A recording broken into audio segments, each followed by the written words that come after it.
Some of you will love the story. Some of the biggest technology companies on the planet are now making it their mission to crack down on robocalls. You know, those recorded phone calls from a telemarketing company or scam artist. According to the FCC, robocalls are the #1 complaint from customers.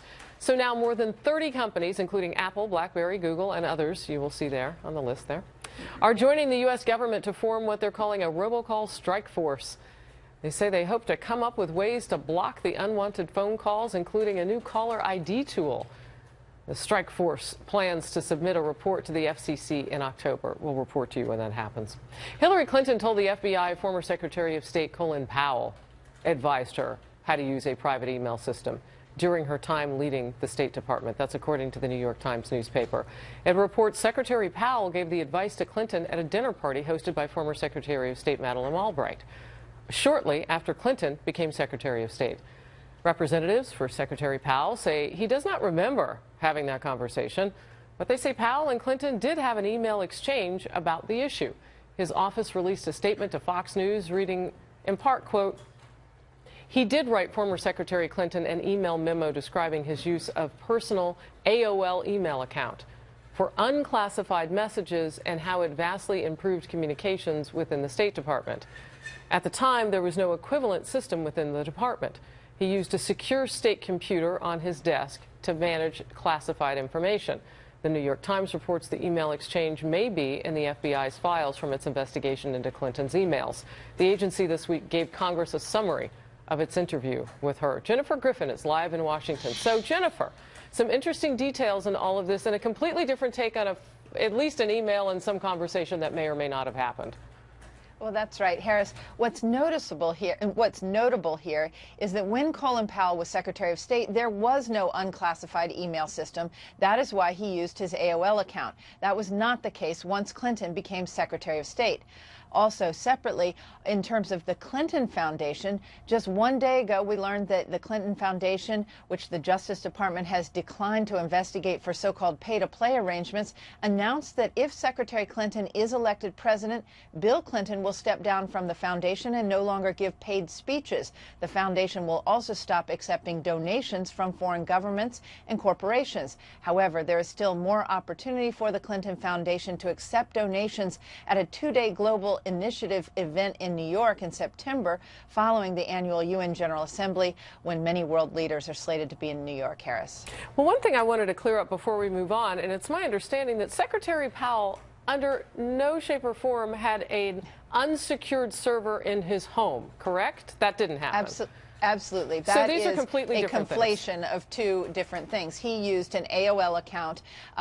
Again, the State Department didn't have an unclassified system. And remember, this was years ago when email was not as prevalent. So he chose the AOL, but he didn't have a private server. That's a big difference. All right. Jennifer Griffin, thank you for clarifying that and for the report. We appreciate it. Let's bring in our panel now. Tony Saig, a Republican strategist, and Nomiki Konst, who is a strategist on the Democratic side. She's also host of The Filter on Sirius XM Radio. Good to have you both. Hey, Harris. All right, so we can start there, because I saw you nodding as I brought up the point that these are actually two. Actually, you were both agreeing on this point that Powell would not have had an unsecured server, home-cooked version in the basement, and then yet another one attached to that somehow. He didn't have that, but she did.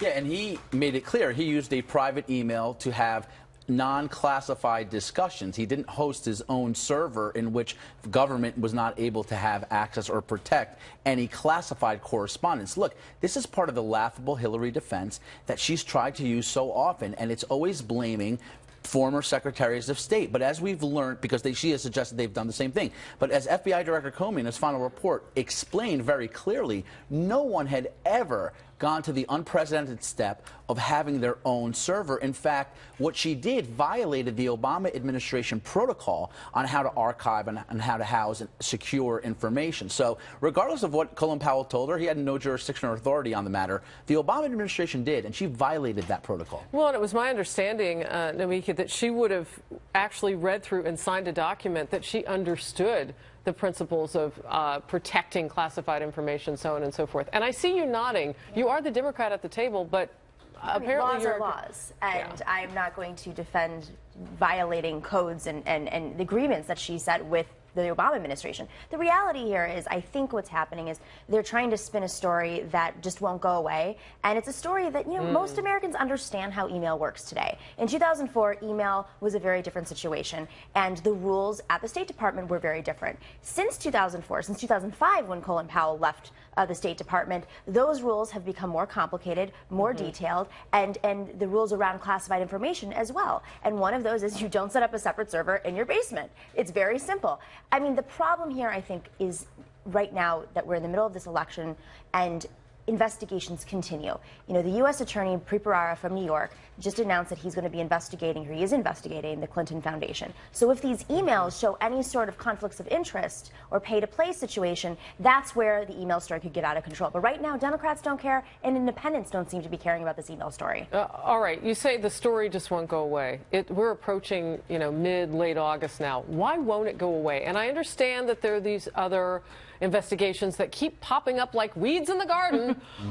But aside from all of that, what is it politically that is so perilous for Hillary Clinton, even when independents and Democrats say they don't care? The story won't go away. I think the legality is what is politically perilous. If this becomes another investigation. Are you worried? I mean, I don't know what the content of the emails is, and I don't know anything about the investigation because it's very tight. But I think what I'm worried about is that if this drip, drip, drip continues and Republicans have more ammunition, even though Donald Trump and Hillary Clinton have a wide, there's a wide margin in the polls right now, in those swing states in Ohio and Florida, that could make a difference. All right, so Governor Huckabee was on Outnumbered earlier today, and he said that if Republicans had not had a 14-hour long hearing with her on the Hill, if it had been 1 hour and it had not given Democrats to come on board to say, and I love this and I love this about you, so if they had stuck to holding her feet to the fire, we might be in a different place. What's your thought on that? Well, look, the Clintons are experts at basically overexposing their scandals to the point where people are tired of talking about them, and that's kind of how they navigate themselves out of being complicit in what is, by all kind of accounts, something that at the very least is shady. And you know how we know it's shady, Harris? They just announced that if she is to win, the Clinton Foundation will no longer take corporate donations and will no longer take donations from foreign governments. But the point is, this is to me an admission that at the very least it creates an impropriety, an appearance of impropriety that is too much to bear. But if it was too much to bear if she were to be president, how about the fact that she was Secretary of State? This should have been done a long time ago. It's an excellent question. Yeah, and it's a very fair question. So here we are on a day in which people are talking about and critics are saying, oh, Donald Trump keeps firing people. And you have a woman who quite possibly should have fired some people who put her in jeopardy as Secretary of State if they, in fact, were telling her it's okay to have this in your basement. We'll come to your house. We'll help you set it up. And, you know, I don't think that anybody really thinks that Colin Powell went to her house and set that up. I think we all know it was Brian Pagliano. But, you know, when you look at this, it begs the question, who did she have working with her? Who was advising her? And I do think it extends a little bit. I agree with Nomiki in that Democrats don't particularly care, although the macro point has been made in that she's untrustworthy and not honest by most Americans' account. But this issue can rise again and impact independent voters who maybe today don't care. But so what if Donald Trump, well, Donald Trump right now, I think, has refocused squarely on this issue. He smells blood in the water. He realizes the Clinton Foundation, particularly in connection to what came out from Director Comey's final report with the server, are enough of a case to make to show that Hillary Clinton has done things that essentially should disqualify her from being president of the United States, certainly disqualify her from being trusted with national security secrets for this country. It feeds the narrative. And right now, when Donald Trump is being attacked for his own conflicts of interest with Paul Manafort and General Flynn, excuse me, who have relationships in Russia and Ukraine, I mean, that just feeds, it distracts it away from his own problems, very similar problems. Very similar types of problems where you have foreign interests